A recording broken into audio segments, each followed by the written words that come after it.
says going live. Is anybody here? We live? I don't know. Hunter, hey, sit down, buddy. It's okay. It's just a squirrel. What does this mean?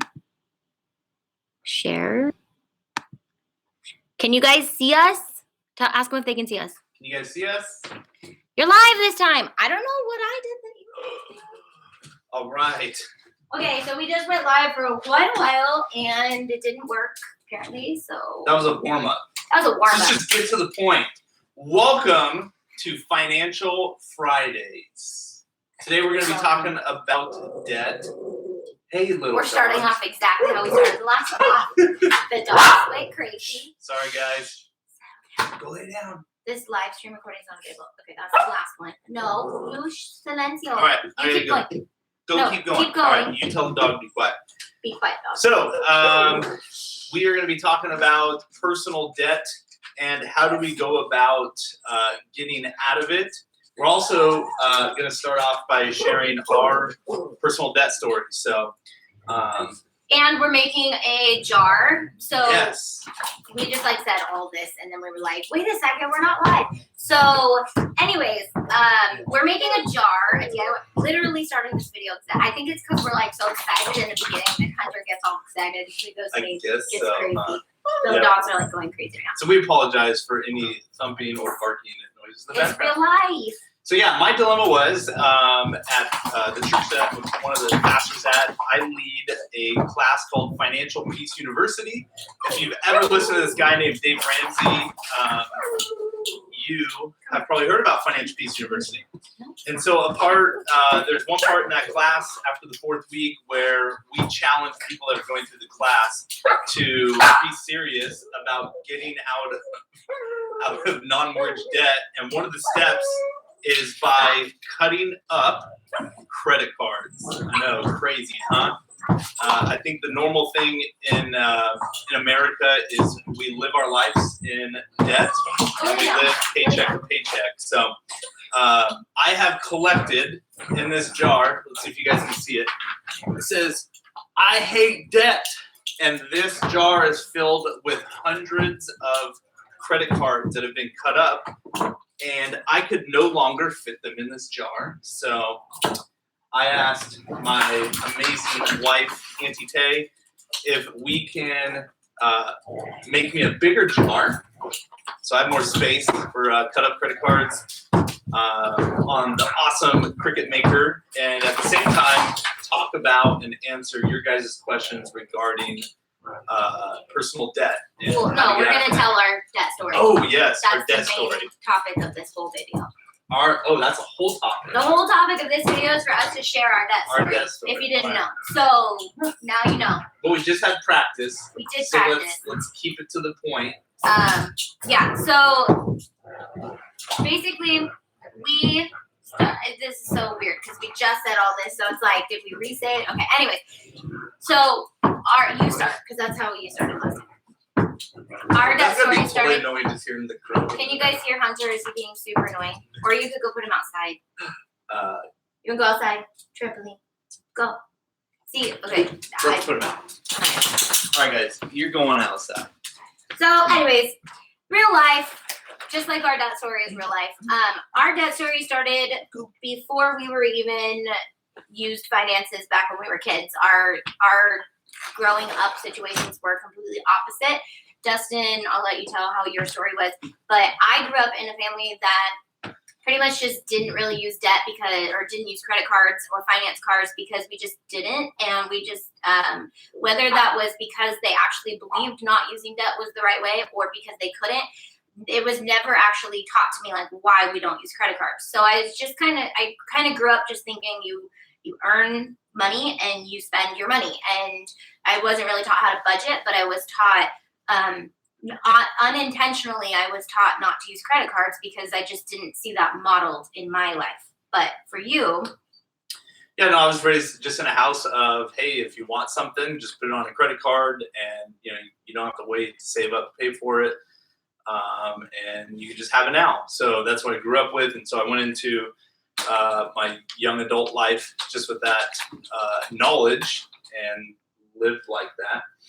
And it's that. I mean, the sad part is that's normal. That's the normal life in America. If you just enter into purchasing everything on credit, and you get that instant gratification, something with card purchases. I'm sorry, guys. We kick the dogs out. They make more noise, whatnot. But so that's normal. Living paycheck to paycheck, buying everything on credit, and so we're gonna kind of share our story of how we became really weird and became debt free over a 4-year period. And it's only by the grace of God and His timing, because I think if people hadn't intervened or things didn't line up the way that they did, our life probably wouldn't look nearly what it looks like right now. So, yeah. So our debt started when I was 17 and you were 18. Yep. And I didn't want to get my license because I couldn't afford a car. And so I thought that it was kind of pointless to even get my license. And Dustin started introducing me to the idea of financing a car, which to me seemed a little weird for a 17-year-old to finance a car. I had no idea that that was even possible. So we went and looked for cars, and we started looking at like $10,000 cars, which was way out of my price range. And of course, they were like lying to us and telling us we could get financed for it. And then we ended up not getting financed because we were young and we didn't have credit or money or anything. And so we went to a dealership of one of my family members, and we were able to finance like a $6,000 car. And it was like on a 12-month lease, or not lease, but loan. And he had to co-sign, which we're totally against. We do not condone that at all, co-signing, especially a girlfriend, especially at 18. Stupid. And the underlying story theme of this entire story is you will hear stupid. No. This is how the Bible puts it. Proverbs 17:18 says, "One who lacks sense so we lack gives a sense. pledge and puts up security in the presence of his." Okay, so we lack sense. Well, yeah. Yeah. Stupid. So you're gonna hear stupid even if we're not saying it through all of this, but we just want to let you know, like, we're real. We've been there. If you're in the same situations, like, there is hope for you, and we've gotten through this. So we just want to be as raw and real as we can and explain like how we actually got to that point and then how we got out of that point, and just share that with you guys. But we got this car, and I had this loan, and I didn't know what to do, so I started paying it off as fast as I could, and I actually ended up paying it off. But you were 18, so yeah, I think when I turned 18, I started opening up credit cards, because you got to build your FICO score. If you don't have a good credit score, how are you ever gonna get through life in America? So I started opening up credit cards, and I was buying you all kinds of awesome an engagement gifts, ring. This was also pre-Jesus, so we also had kind of an unhealthy relationship that way too. Just like getting engaged and buying a ring and not thinking about those things. So there's lots of that kind of stuff too. But yeah, so started opening up credit cards, and I think when I was 20 or 21, I had started a swimming pool service company with my brother-in-law, and that took off and started doing really well. And so as my income went up, I just continually racked up more debt on credit cards. You had 13, right? Okay, you had 10. 13. So he ended up getting 10. Okay, this is what happened in the first round. Dustin tried to justify everything instead of just assuming that like he made a mistake. So that's one thing we're working on, is we made a lot of mistakes, and we need to be okay with the fact that we made those mistakes, because forgiveness and all that. Plus we're growing, and we're still gonna make mistakes, and we get it. We were young, we were dumb, whatever. So 10 credit cards, because when you're 18 and you have barely any money, or even if you do have a good income coming in, and someone says you can save 50% right now and get the rest of your life, have 10% off at Home Depot or wherever you get the credit card, you're going to be like, yeah, I want this right now. I'm going to get this credit card. So you ended up getting 10, and that's fine. I had 3. It's not fine, but I had 3, and that wasn't fine either. So it got to, with my pool business, I was driving around my little Chevy S10 that I had from high school. Paid off. it was paid off. Yeah. So anyways, it got to the point where the pool business was growing, and so I needed a bigger truck.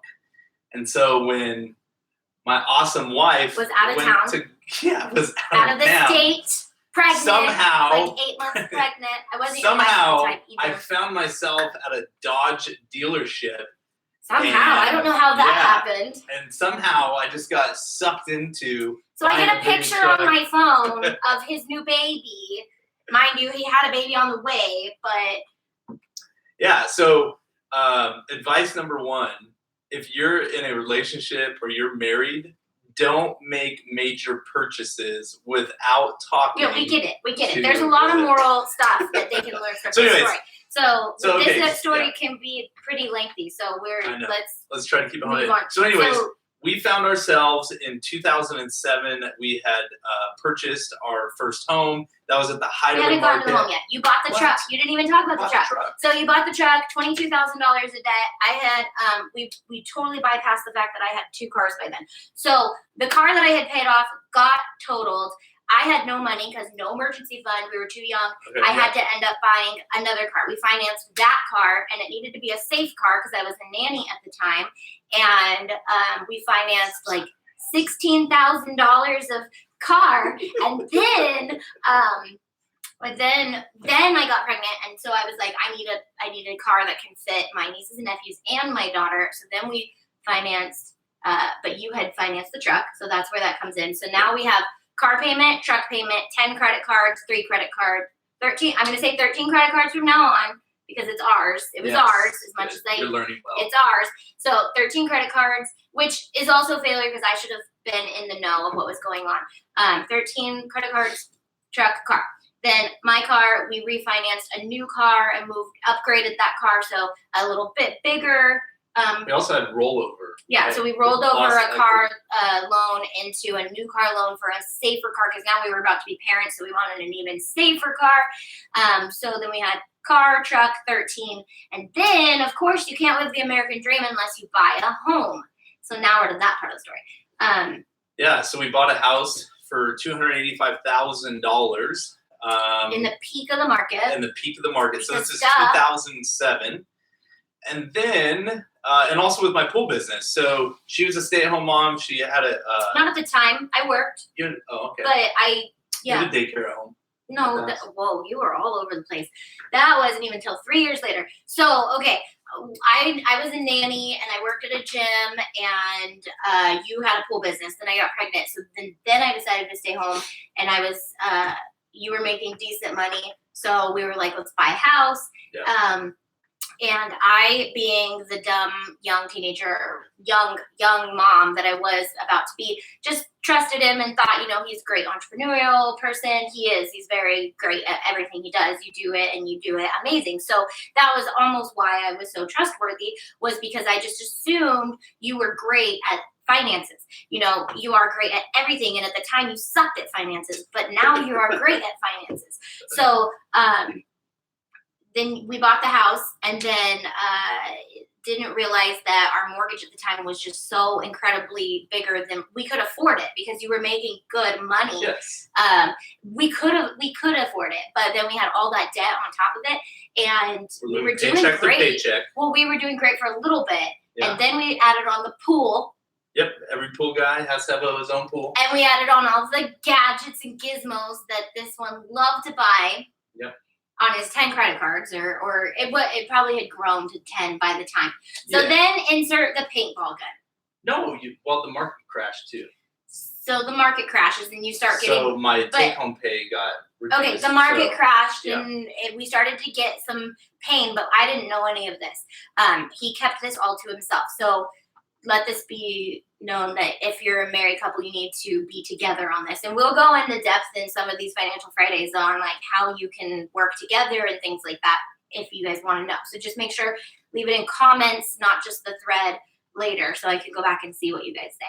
But we bought the house, then we started to feel the pain. And then the whole blow up situation almost caused a divorce pretty much did, except God told me that. So in that midst, we did start going to church and feeling called to just live our lives more towards like Christian lifestyles.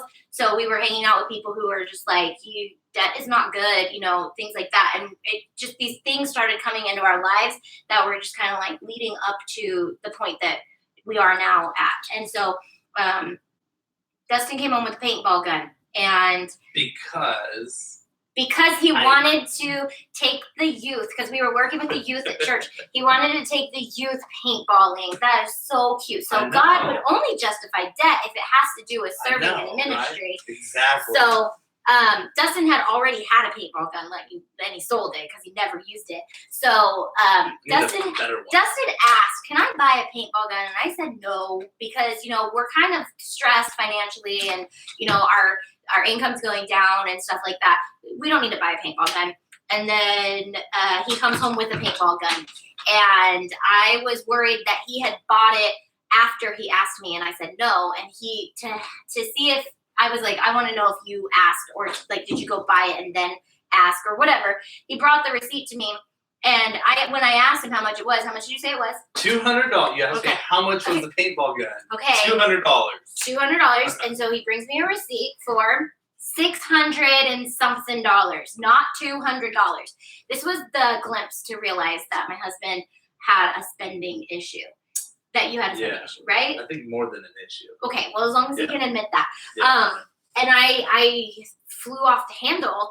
I didn't know what to do. I was like, where did you just randomly get $600 to spend on a paintball gun? I know I don't have $600. Where's your $600? And then started thinking about all the little gadgets and gizmos that were being brought home, like the lawnmower and the spa and like just fun things. And tell the Home Depot story. The Home Depot story was way before that, but he got a Home Depot credit card and maxed it out before he even got the credit card when he had the piece of paper. So you're a new homeowner, you've got to have all the gadgets and gizmos to go with the home. So I know I talk in my hands a lot. I'm sorry.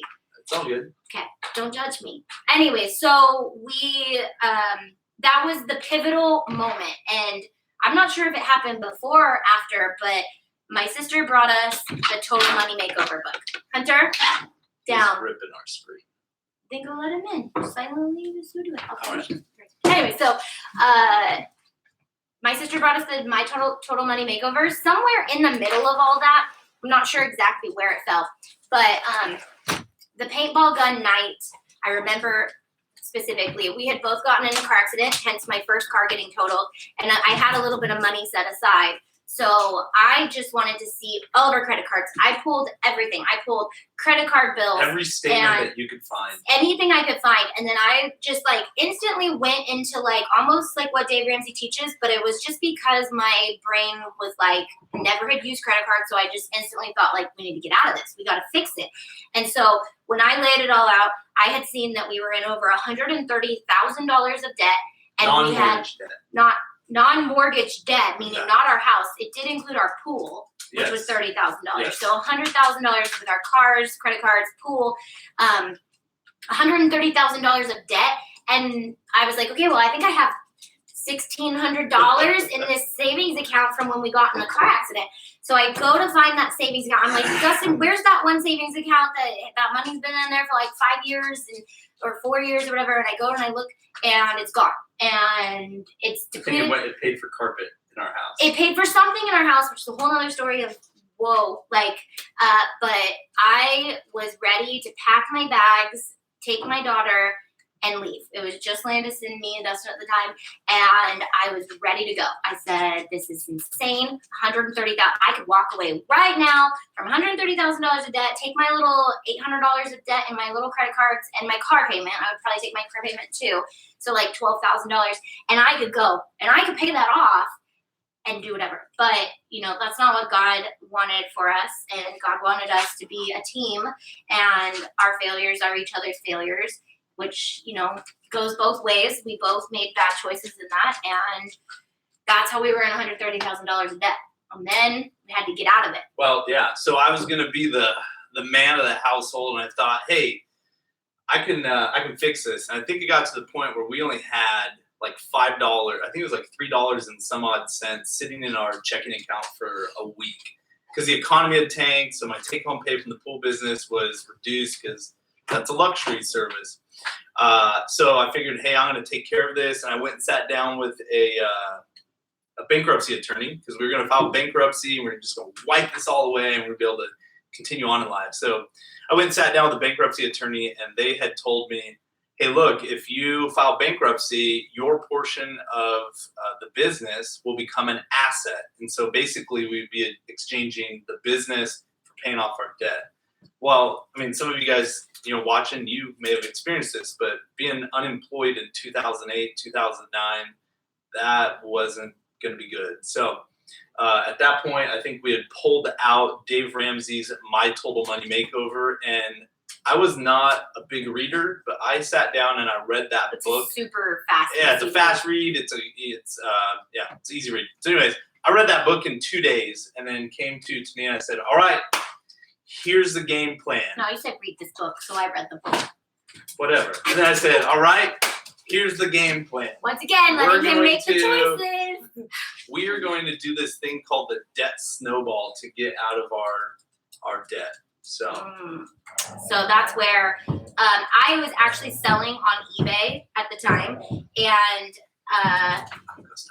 okay, this was where my adventure in entrepreneurship started because I wanted to contribute to this debt snowball. So if you guys don't know what the debt snowball is, it's Dave Ramsey's way of getting out of debt. You basically start with your smallest debt, not interest rate, and you line up all your debts from the smallest to the largest, and you start with your smallest balance, and when that you throw everything you can at it, and then when that's paid off, you take that minimum payment that's now freed up plus everything you can at the next one, and then as you start chunking more and more of them away, you start to get more income because you are now freeing up all those little minimum payments that are with that, and then until you're paying off these huge lump sums. And I'll show you this thing that we drew up, and you'll see where in the beginning it started by like paying off, like little credit cards, and this is actually after we had paid off like quite a few things. You want to hold that? Yes. Or I can hold it. Visual aid. So I'm a visual person, so I created this thing after we were about halfway done and we got to some of those bigger payoffs. I wanted something to keep us motivated and just started coloring this thing in every time we threw a payment at it. And I didn't realize this thing was going to be with me forever. Well, until now, but it still comes to me at times. And I was like, I have that. I'll just bring it for the video. But it was just like a stupid little thing I created just for me to visualize it. And it definitely helped me whenever I could color like a big piece in, so we started debt snowballing and paying off one thing at a time. There were some things that we had to stop paying on because Dave Ramsey requires the 4 walls. Maybe you want to talk about not requires. So we were at a point financially where our income was way lower than all of our monthly expenses. And so we were we were struggling and we were just at the bottom. And so what happens in that situation, and you may find yourself there right now, of you have all these debts that you can't even make the monthly payments on, and you're trying, you may be trying to figure out what to do. The first thing is highly recommended is if you don't do a monthly cash flow plan. We're going to do that in another video. You've got to start there. Okay. Yeah. No, that's fine. Okay. No, because you got to tell your money where to go. Okay. But can I talk? Mm-hmm. Please? Mm-hmm. Thank you. Mm-hmm. Jeez. But just remember, this video is all about our debt story. I get so that. So we will go into each individual piece. That was going to help me talk about the 4 walls. Okay, talk about the walls. So, anyways, if you can't service your debts or done, I'm going to quit. Good. Bye. Anyways, the 4 walls that you need to focus on is food, shelter. So that's rent, mortgage, utilities, keep your lights on, transportation because you need to get to work and hopefully keep making a paycheck, and then clothing. Now the 4th one, clothing, most of us in America can get by with the clothes that we have in our closets. But so you want to focus on food, shelter, clothing, transportation, and then you start budgeting your other bills after that. So the reality is we found ourselves when we were doing our monthly cash flow plan, we couldn't pay on some of our credit cards. We just had to draw a line. And so in order to avoid bankruptcy, there were some of our credit cards that we had to do like a debt settlement.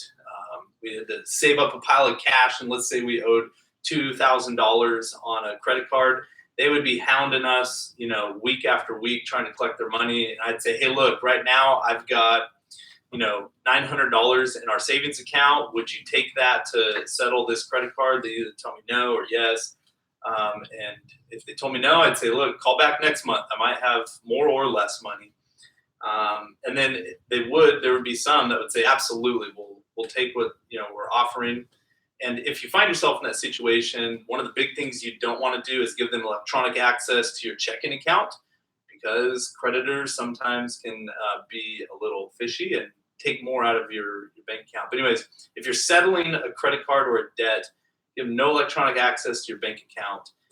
Get a letter or an email from them that states, hey, if you pay this amount, it's going to pay your account in full, and make sure it has their letterhead or something that designates that it's from that business. And then you can send them a money order to pay off that debt. So we had to do that with quite a few credit cards in order to avoid bankruptcy.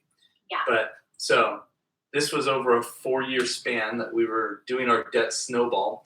But the really cool thing, about having a visual aid like that on your refrigerator is it starts building the behaviors, the good behaviors, and encouraging you, hey, we're knocking this out, we're crushing it. But these were all of our big debts. Those were our big debts. So when we started our snowball, we had 13 credit cards, 2 car loans, and the pool loan. But car, pool loan, business loan, business credit card, and then so it was all of our debts that were above. I think the smallest one on here is $5,000. So they were $5,000 more. So we had, I think, 3 or 4 of our credit cards were anywhere from $100 to $500. And when we started the Debt Snowball and started paying those things off, it was moments in our stressed out and strained, marriage when it came to finances, to be able to high five each other and just encourage each other. Hey, look, see, we're starting to work through this. We're starting to do, a monthly cash flow plan, and we're starting to communicate about finances better.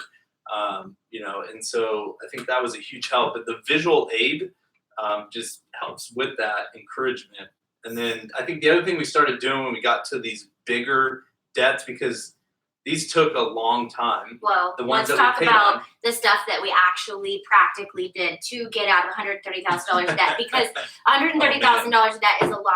So we made some really weird moves for people to be able to understand.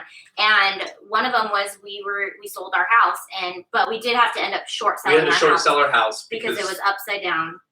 Yeah, well, so it was upside down. Nor could the monthly payment was taking up 60% of our income. Yeah, and that is so we ended up making that decision, and I knew this was one of those God things, because I knew in my heart that we needed to get rid of the house, and I wasn't sure how Dustin would take that, even me bringing that up. And I don't know if God was stirring in your heart at the same time, but I just brought it up, and I thought, I think we need to get rid of this house. And I don't even think it was an argument or anything. I think you just were like, you're right, we need to. And I don't know if maybe you were worried that I wasn't feeling like I would want to get rid of it or whatever, but we were both on the same page, and that definitely helped us kickstart this, because that freed up a lot of our income, because we were paying about twice as much as if we were to be paying rent. So we ended up going and renting somewhere. Yeah, we went from almost $2,200 a month for a mortgage payment. Yeah. And then we moved into a rental house that was $1,200 a month. And then when we were living there, so we were there for 1 year. I got called to go to Africa, and I did my first Africa mission trip. And even though we were in debt, I felt like God was calling me, and I felt like it was kind of one of those things where God was like, I'm not gonna hold on my job, like on my story, because you guys made mistakes. So I chose to go to Africa, even if it meant like getting out of debt on hold a little bit. But I've only seen, from being obedient in that, I only saw, bigger and better things. So coming back from Africa, I was like, we need to go even smaller. We need to move into like an apartment. And Dustin, that was not as easy to convince, because you were like, no, I don't want to live in an apartment. Yeah. So I was like, let's just do it for a year. Let's just live in an apartment for a year. We will save $300 a month, and that will be another $1,200 a year we can put towards this. And we ended up moving into an apartment that we stayed in for 2 years. That'd be $3,600 a year. Okay, well, 300 times 12. 3 times 12, whatever. 36. See, it made sense. I was like, $3,600. That's how she hooked me. So, what? You know, we can 1 save year, more money? and if we could live in just an apartment, which to me I was like, the little kids are little. It's better to do it now than when they're huge. So we had 2 kids now by this time, but we were like, we need to do this now while they're little, because we didn't even realize how expensive kids become after they get big. So I'm so thankful that all this happened, in the first 4 years of their lives, so that they don't have to really feel the pain, but at the same time, they do understand it, because they do remember living in the apartment and things like that. So we did that. We short sold our house. And then when we moved in the apartment, we were into year 2 of our Debt Snowball. Yeah. And we kept thinking, because you still have the pool business, right? You were still making decent money. So we kept thinking, as soon as we're out of debt, we'll have so much money. We'll have so much money just to like spend. So yeah, we can live in an apartment for 2 years if that means we're going to live these lavish lifestyles as soon as we're done getting out of debt. Little did we know, God was actually working his own little magic, and not little, he has very big magic. He's on a magician. But no, he was working his ways, and he was actually preparing us for bigger things. But so that's how we really got a hold of it. We started sacrificing, and we didn't go out to eat. We, if we did, it was very modest budget. We tried to limit ourselves. We did not spend any money. We said this little word, no. Yeah, we really had to learn to say no. And I remember, gosh, I remember going into stores and being like, and it's almost like the mindset I have right now, losing weight. I'm like, I can eat that when I'm skinny. I used to go, I could buy that when I'm debt free. I can buy that when I'm debt free. And now I'm like, I don't even care. I don't even want that stuff. But like, I would look at it and I'd be like, I can buy that when I'm debt free. I can have that when I'm debt free. So that was a big help with that. And then so we just. Yeah. So then we were in the apartment for 2 years. 2 it turned years. into 2 years. 2 years, yeah. Because then I had started seminary, and I was selling my portion of the business. But that was the next step. So we became debt free, and then God called Dustin to become a pastor, which would mean that he had to sell his business. And we were able to sell your business and live comfortably on the sell of your business because we were debt free. We were able to live Go lay down. 3 years on the sell of your business without stress. Yeah. And then I mean, that was awesome, because I was going through school, and we were living in we moved to another rental house and then a townhome, and we didn't have much income coming in at all, but we had finally gotten debt free. And you know what? We had food on the table, we had a roof over our head, we had gas in the car. We were able to do fun little family vacations here and there, living on, I think it was like $18,000 to $20,000 for a couple years. So, but we had absolutely none, no zilch, debt. Car paid off. House, no car truck payments. paid off. And then you even made the choice. We have an emergency fund in the bank. Yeah, so then we got the emergency fund, and we even made the conscious choice to like sell your truck after, to just earn some money back and to kind of start to live even more comfortably. We lived for 4 years while you were in seminary comfortably because we were out of debt. And that's the only reason why I can see that, like, Hunter, please don't do that. Don't hit that. Don't hit my camera, dude. And you stop whining. So to recap real quick, if you find yourself sitting on some personal debt, it doesn't matter if it's $200 or $20,000, $100,000, or $130 like we had. Who's here? Oh, Anna's here. Anna's home. Yeah, play with the dogs. Anyways, so Yeah, so the debt snowball, just remember all right, kick the dog, please. We don't kick our dogs. no, we don't.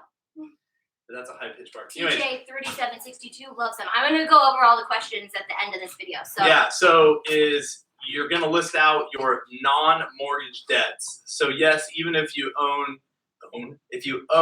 Aunt Sally $1,000, that is a debt that you put on your debt snowball. So you put it from the least balance to the highest balance.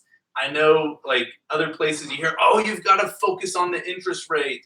No, this is a behavioral change that you have to get going and getting your wheels moving on paying off debts. And when you pay off that little $100, $300, debt, it encourages you to keep moving forward.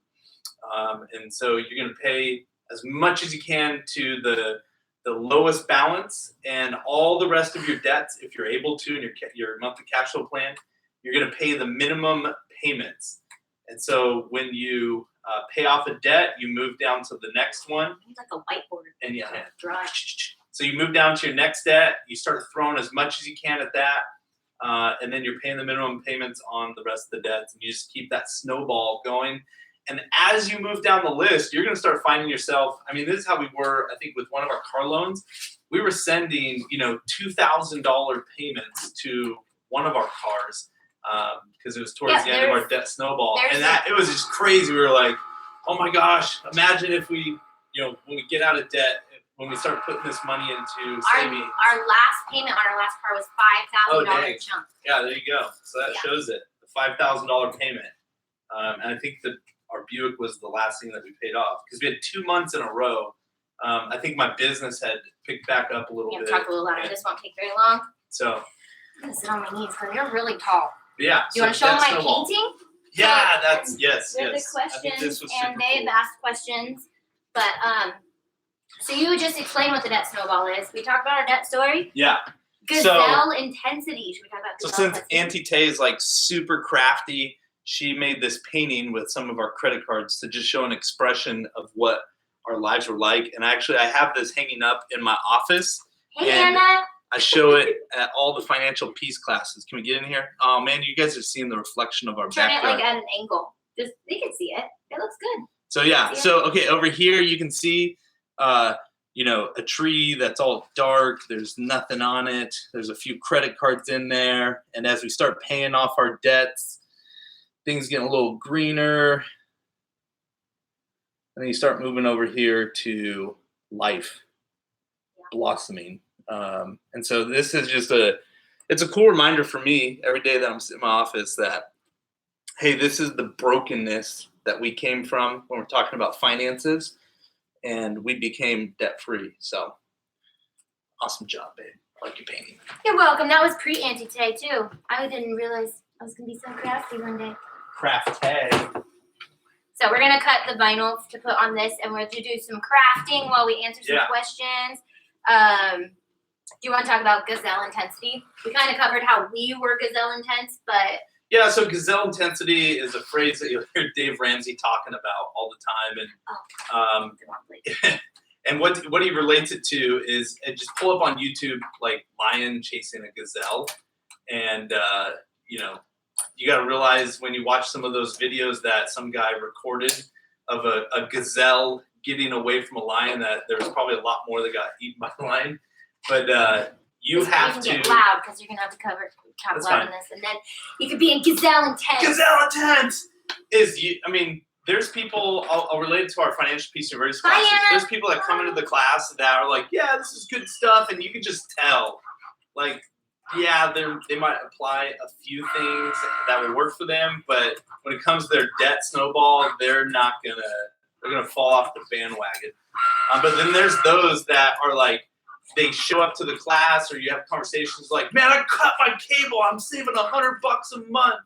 Or I'm cutting, they just start slashing everything. And that's what gazelle intensity is doing everything that you possibly can in your ability. Garage sales, yeah. selling everything that you own that you don't need anymore, that it's just frivolous. Picking up extra jobs, working, extra hours, saying no to a lot of things.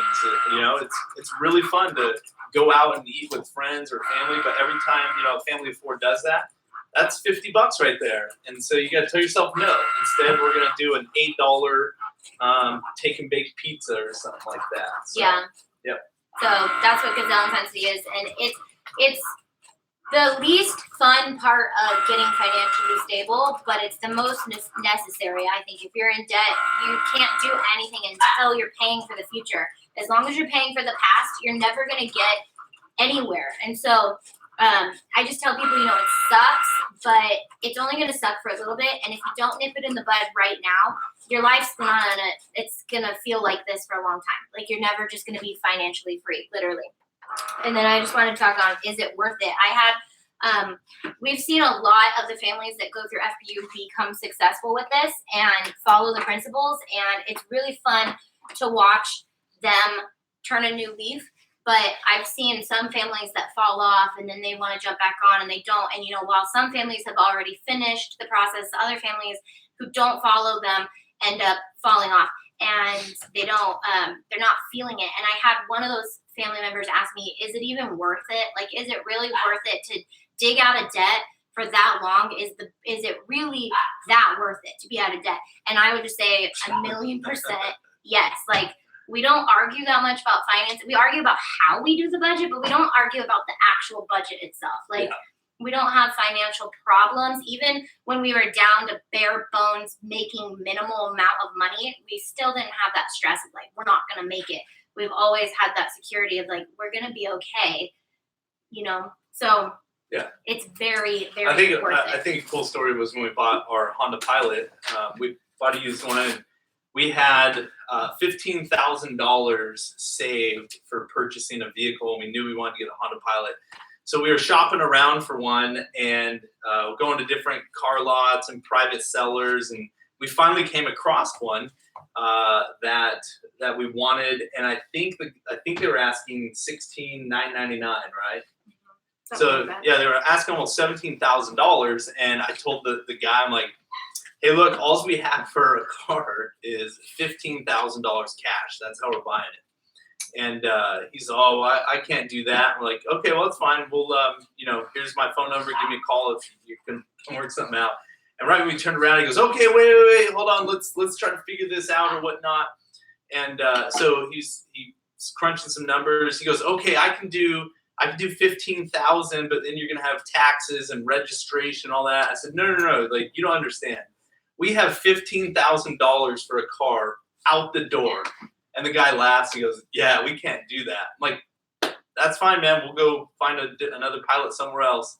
And when we're getting ready to like finally leave, all right, hold on. Let me see if I can make this work. So he had to call over someone else at the dealership, and they were able to adjust all their numbers. So we walked out of the door with this Pilot that they were asking originally $17,000, paying only $15,000 cash, including I think they had to bump the price of the actual vehicle down to like $13,800 or something like that. So we took them from their sticker price of almost $17,000 down to $13,800, and the taxes and registration, it came right around $15,000 out the door. But that's the kind of I don't want to say power, but it's the ability you have when you show up to places and you're paying cash.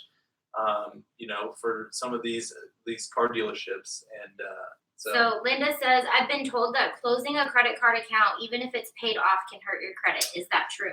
Yeah. So I mean, anything that you do when you're dealing with credit is either gonna increase your credit score, it's gonna decrease your credit score. We were at the point where, hey, we're at our financial bottom. I had very bad behaviors when it came to using credit. So we chopped up, we took all of our credit cards, and you saw them on there, we cut them in half, and I closed them because we were done with it, and we were trying to avoid bankruptcy. And we didn't really So- care about our credit because we knew that it was going to be pretty crappy because of our short sale. Yeah. Honestly, we're kind of like a living testament to the fact that you can rebuild your credit again because both of us have pretty good credit, even though it looked really bad for a while. Just time. Well, yeah, that's what happened. So a few of our credit cards we had to do a settlement on, and so those stay on there, depending on what state you're in, from anywhere from 3 to 7 years. And so once we finally dug out of our debt and some of our bad credits were falling off of our credit report, we didn't have much credit at all. And so when we knew we were going to be purchasing a home, unfortunately, we can't go the Dave plan. Hold on. Okay. This goes into whoever asked about how to build your credit up while you're paying off your credit cards or whatever. Yeah. So, Yeah. sorry, someone asked that. I just want to make sure that this will cover that question. Yeah. So we know we were moving towards purchasing a home, and we live in California, so real estate is super expensive. And I think our credit score was almost non-existent because everything had fallen off. We didn't have any open credit. I didn't care. So we went to a local credit union and gave them, I forget what kind of loan it was, but basically we gave them $2,000, and they opened up a loan that $2,000 paid off Automatically. Yeah, just automatically paid it off, and that started building our credit up. Now, to answer the question about closing credit cards, that's a decision that you have to make. Are you going to worship your FICO score, or are you going to get your finances in shape and live a debt-free lifestyle?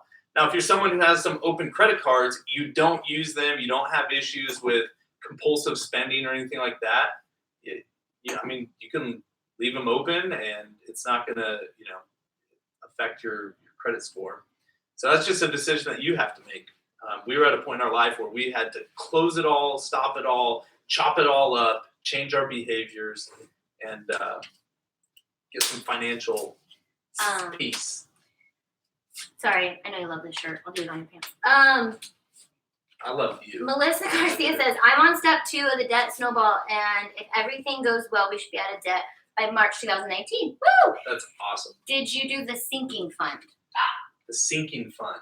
I thought you would know what that is. Yeah, well, no. So a sinking fund is basically you're setting aside money on a monthly basis for either a large purchase or a vacation that you're saving for. So it can really be anything. Like if you know you're going to have to replace the roof on your house in 2 years and it's going to cost $10,000 or $15,000. That goes more with the next baby step, not when you're getting out of debt. You shouldn't do a sinking fund. Oh, right? are they asking when it comes to debt? No, she just asked, but I would advise you not finish. to have a sinking fund until after you're out of debt. Well, so a sinking fund is to allow you to save up over a long period for a big major purchase. Big purchase. Now, here's the deal: when it comes to if you're in the process of paying off a debt snowball, and if we pull in a little bit of financial peace or Dave Ramsey's baby steps. Baby step 1 is having $1,000 in an emergency fund, and this is to help you change your behavior from when the alternator goes out or the washer goes out or the kid has a doctor visit. That $1,000 will help you cover a majority of real emergencies. So what are some non-emergency stuff? Your flat screen TV breaks and you're digging out of debt. I'm sure you can go pick up some used rinky-dink TV, very cheap, but you don't need a new 60-inch flat screen TV. That is not an emergency.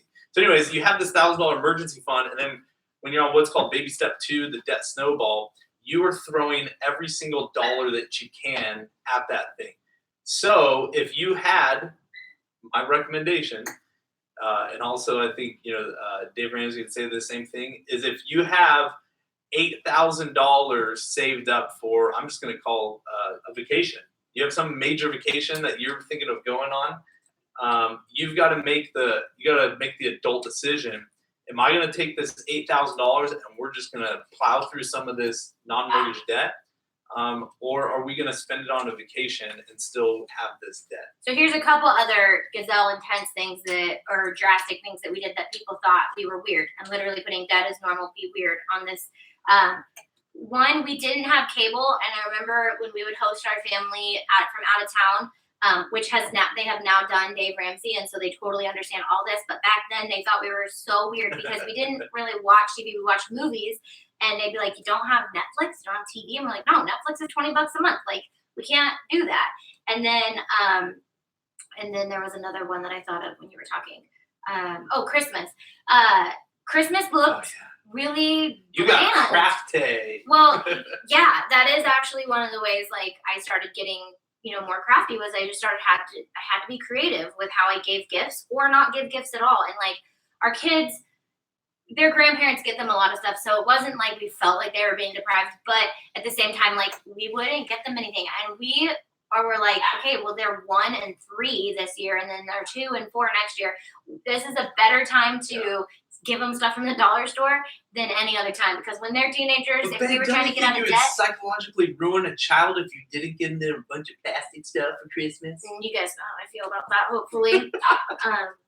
So we still like the last couple of years, I think we've been kind of more not as good about that, but like we still try to implement like those structural things that we were learning, because I feel like we learned so much through getting out of debt. Like some of that stuff just wasn't even important. Like how I used to look at the pillows and be like, I want all these beautiful pillows for my couch, but I'll buy them when I'm out of debt. Now I'm like, why would I waste my money on pillows when I could spend it on spending time with my family or save it or something like that? So, what would you do if your mortgage was less amount than your mortgage? We have all the little ones paid off now, woohoo, but now stuck with pay off mortgage to free up that $750 or do the credit card. So I think they're asking, do you pay off their mortgage is only $750 a month? Do they pay off their mortgage or No, you want to pay off all of your non-mortgage debts first. If that's what the question is asking. Yeah, I think what you're thinking is by paying off your house, you would free up $750. So why not pay off your house first? But realistically, it would take you so much longer to pay off your house. So. Well, unless you live somewhere where homes are only $80,000. Well, yeah. But yeah, you want to pay off your non-mortgage debt. Just get rid of it, free up that money. Maybe that is what she meant. Her mortgage is less than her credit card. Oh, like if you had, say, $20,000 of credit cards and you only had $10,000 of mortgage. Yeah. I would say the credit card still, because the interest rate's probably way higher absolutely. on that. Absolutely. And I'd say that would be the only time I would actually look at the interest rate if that was the case. Yeah. But I don't think many people are in that. You're in a good boat if that is your case. Yeah. What other questions? Let me find a good one. I have $40 left to pay off my last debt. Woo! $40 paid off now. Stop going to Starbucks. Go sell something. Pay it off right now. Someone says if you care about your credit, keep your oldest card open. You can touch on that way. Yeah. Find another question. Yeah. And don't open up other credit cards. So, no, I agree. You guys are I know, all but smart. I needed to buy some time so I could read some of these questions. Yeah. So.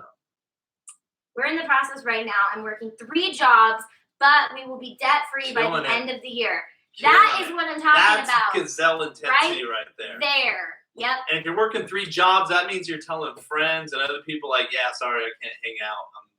I'm busting my butt to pay off debt. And that's where they look at you like, I think they lost their mind. And we'll go into this more on like some of my more entrepreneurial mom business type stuff. But this is actually where like I started growing that entrepreneurial spirit, because I wanted to contribute. So I started business after business, and it really helped because I was just thinking about the money, and then I really learned what I did not want. Like I started a daycare, and it was bringing in a decent chunk of money. It was bringing in like $3,500 a month just for me to stay home with my kid and bring other kids. But I realized that is definitely not something that I could do forever, and I quickly ended that. But it helped, and I did what I had to do in the moment. And then I started picking up photography, which started making a lot of money. But at the same time, it wasn't necessarily what I wanted to be doing every single day. And then when we were out of debt, I was able to sit down and say, I've always wanted to do a YouTube channel and I know that I can do it, but it's going to not pay any money. And since we were debt free, I was able to start a business that I didn't need to make money for the first 2 years. I didn't have to. And that felt really good to finally get to jump into a career that I actually wanted and I knew I wanted to wake up and do every day. And I was able to do it because I was debt free. So back to that, is it worth it? Like, Heck yes, it's worth it. Yeah. Yeah. Definitely. If you guys are grateful that Auntie Tay is alive, that was why. Well, I'm grateful you're alive, but well, it might be Auntie like Tay wasn't really Auntie alive though. Back when we were getting out of okay. debt. I see. It wasn't really Auntie Tay. It was just me, and now Auntie Tay is like, yeah, I get it. I get it. There we go. Thanks, babe. I got my new Debt is Normal. Be weird. Be weird. I was like, people. that's all. I thought that jar was not very much bigger, but are you gonna just do? I think you should just do 2, and not transfer all that. Why? Because then you could have more jars, and okay, or just do what you want. I don't want to be a jar collector. What are you gonna do with that? Put it somewhere.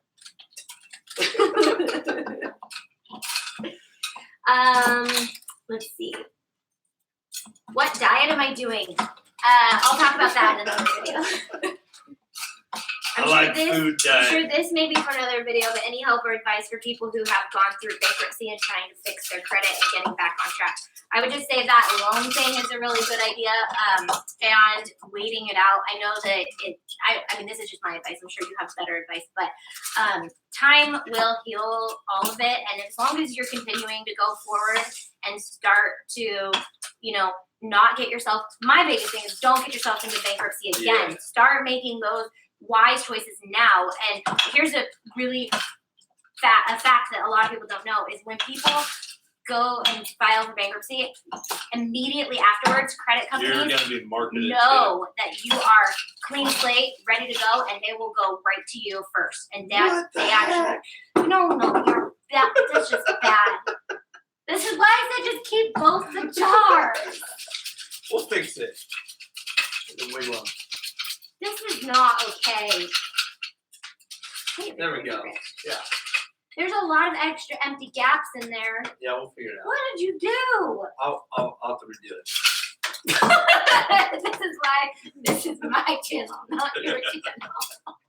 Just kidding. No. Yeah, so if you have filed bankruptcy, the biggest thing is man, don't be in the rush to jump back into debt. But you're gonna have that on your credit score from 7 to 10 years. So yeah. It's a great opportunity to not dive back into debt if you've already filed bankruptcy. But you're also going to be highly marketed to because creditors want to be, the first person to tie you up with more debt. Yeah, and they know you don't have any bills. Carmen says, I got married a year ago and we're in debt. Can't find a way to catch up. So just out of encouragement, I would say hold on to each other. Prayer, and grab the book by Dave Ramsey or find a local financial peace class because it really will help you kickstart that and be on the same page. I know it's hard sometimes, but that's obviously where it started with us is we were definitely not on the same page. We had no idea what was going on. I could have easily been in that much debt. And I'm sure you probably would have known because you were more aware of what I was doing, but I was definitely not aware. Yeah. And so. But the other thing is our culture, we spend so much time, energy, and money into the wedding day. And then we get married and we tend not to continue to invest into our marriage. And finances are one of the biggest reasons divorces happen. They're one of the biggest reasons conflict happens in relationships. And so you gotta start learning. Be a learner. Pick up the My Total Money Makeover. Go find it at your local library, and there'll probably be a bunch of copies there. And not just it's such an easy read. If you're saying, "Oh, Dustin, I don't read," trust me, you will be able to read this book. There's tons of stories that are built into it that become encouraging, and it just helps you man, I can do this. I can tackle this. What about balance transfer offers for credit cards? Is that a good or bad idea? I definitely those ones that you're not going to be touching for a while. If you can transfer them to like a no interest rate credit card, that would probably be the best because then you're actually paying towards principal. So I would not advise against that. I wouldn't transfer too much stuff or consolidate too much stuff, but if you can, it's going to slow down your debt snowball to get it all onto one. But at the same time, if you can consolidate some of those, like maybe like 3 or 4 up the line to maybe you have like a 12% interest rate and you can get a year. But what do you think? Am I allowed to disagree with you? Yeah. All right. So I would completely, and I mean, we don't know the full situation, how much debt is there. It's like Susie Orman and Dave Ramsey right here. What? Just kidding. I would highly discourage chasing after balance transfers. I was trying to do that early in the game. And what I started realizing is I'm just trying to manipulate the system. The problem is you're the problem and your behavior that has gotten you into that. And so you just have to, this goes back to that gazelle intensity thing. You just got to get crazy and fanatical and start attacking your debt. And so, it's really hard to answer that question without knowing, hey, are we talking about $20,000, $40,000? Or a lot of people, they only have a couple $1,000s of debt and you're trying to balance transfer here and there and do this to save from interest and all that kind of stuff. When we're only talking about a few $1,000s of debt, and the energy and the resources can be spent towards attacking that debt. The other thing you run into is if you're worried, if you're out there and you're worried about your FICO score, the more accounts you're opening and the shorter length the accounts are open, that affects your credit score. So like someone mentioned earlier, your credit score, if you are shutting down credit cards, the longer it is opened and the higher your credit availability is compared to your credit balance on that debt. So if you have, say, example, $10,000 credit card, but your balance is $100 or $0, that's going to help your credit score compared to being, maxed out or 50% of your credit taken up. And so, I mean, I would highly discourage the balance transfer stuff. I agree. But I don't know the whole situation. Yeah, so I think it's case by case. Like, honestly, if you have like a $12,000 credit card with like 12% interest, and that's not going to be touched until you pay off like 6 credit cards, and maybe you have like 2 like that. It might save you a little bit of money, but honestly, like you said, it will affect your credit. But it's just a lose all situation because you did it and it's the wrong thing to do, getting in debt. So but it's normal. That's the thing. But be weird. Well, yeah, it's normal because that's what we say is normal. But like you said, you were trying to cheat the system. The system is trying to cheat us. So it's like we're trying to win against this battle. But if we're trying to live with this battle, then it's not going to help by trying to play the game right. It's whether it's like close that credit card or open a new one with 0% interest, or whatever. We do have a credit card now, but it took us a long time to say that we were okay having it, and we pay it all. I was going to do a whole nother video on how we manage having the credit card, but we have a fully funded emergency fund before we even use it, and we had to really learn to be disciplined before we could even think about having one. And so yeah, and I mean the main reason we have that is we throw all of our bills onto the one card. Yeah, we'll go into it in a video on how to act. I don't want to encourage anyone who's in debt to even think about having a credit card for a long time. Because I'm intense. Yeah, it took us a very, very long time to finally say, okay, I think we can handle having one. So I would say cut them up. Don't even think about them. Get out of debt. Here's another good point: is if you're worried about your credit score or whatever, but you have some you find it very difficult to not spend on a credit card, cut up your credit cards, get rid of them, but you don't need to close your credit card. You're just getting rid of the piece of plastic that allows you to use that debt. Yeah. So if you're like, hey, I really want to stop using my credit card, cut it up, get rid of it, and just you don't have to close the account. Obviously you still have to pay it off, but if you pay it off, you can leave the account sitting there with 0 balance. So, you got any other questions? No, I was just going to say that we hear stories all the time. People will come to us with these stories and like, you don't understand. We have $13,000 of credit card debt. and we're just like, we do understand. You can do this. It's not the end of the world. And we've heard stories like that. We've heard stories where people don't even realize they're in like a great boat where they're like, we have this and this and this. We're like, if you paid that off and then, that, whatever. And so, but then we've heard stories that are pretty daunting. But I think we've been in that boat. So it's like, we just want to encourage anyone, like, you guys can do it. There's no pit too deep to get out of. And I think it's a mindset, because I've sat down with a couple that's making $320,000 a year, and guess what? They're living paycheck to paycheck, servicing a whole bunch of debts. And I've talked with people that are making $22,000 and have only $1,000 of debt.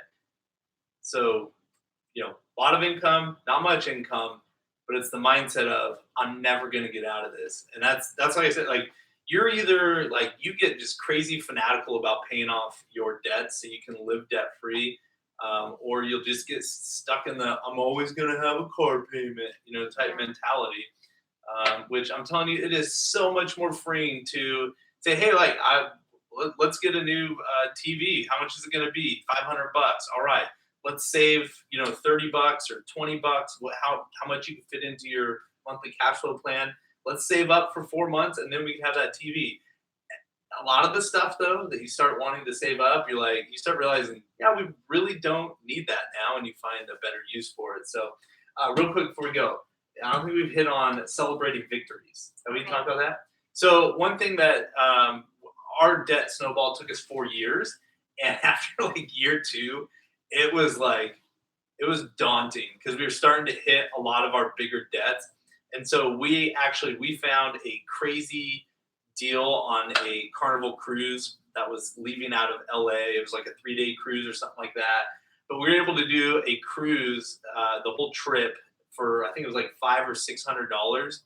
And we just said, hey, if we get to this, pay off this debt, and I think it was in the middle or towards the beginning of year 3 of our debt snowball, if we get here, we need to just kind of pause for a second and celebrate. And so we took a $600 cruise, and it was kind of an encouragement to celebrate the victories that we've had to keep going. So, but celebrate victories as you're digging out of debt. If you have a lot or it just seems daunting, say, hey, when we pay off, or when I pay off,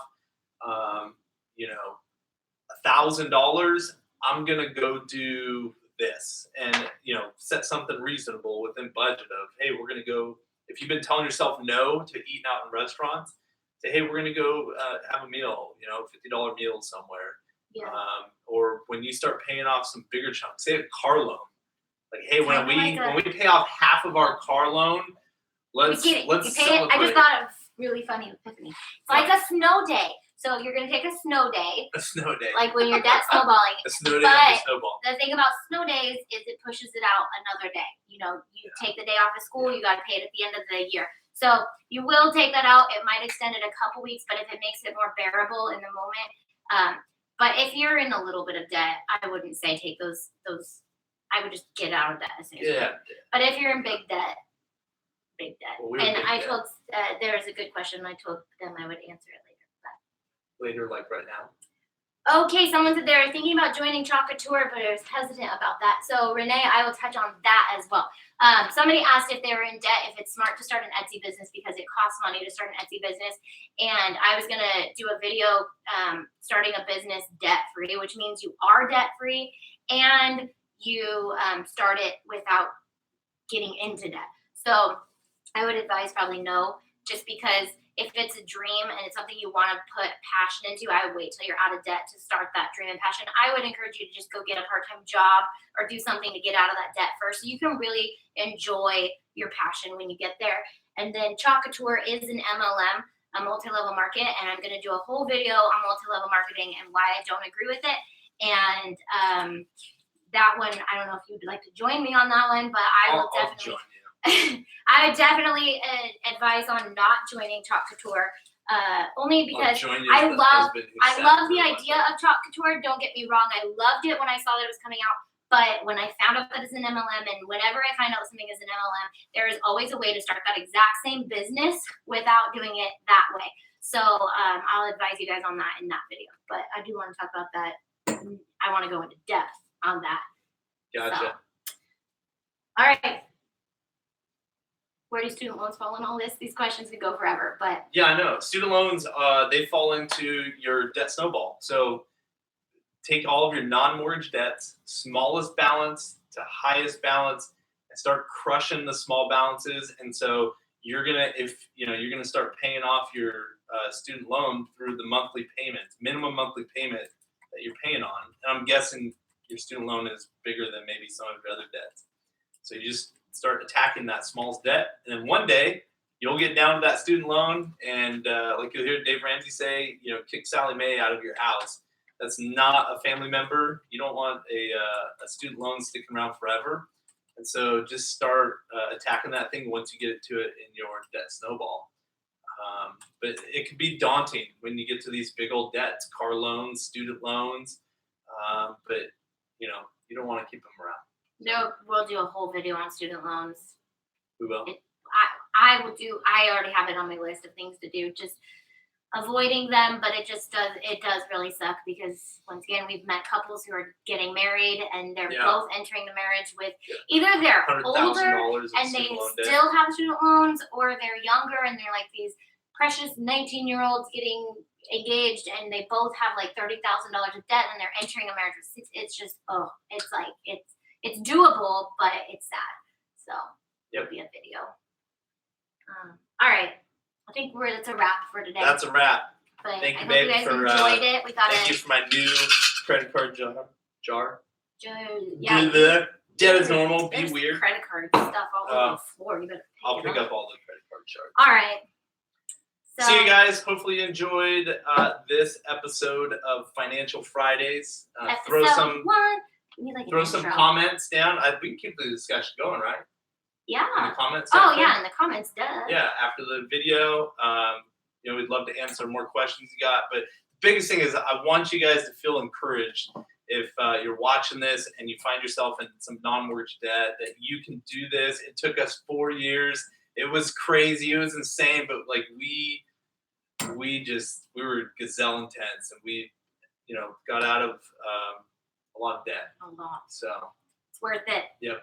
If it's worth it, turn the live video off. I was going to sing the song. Can't go a whole video without singing the song. I know. See you guys. Bye, guys.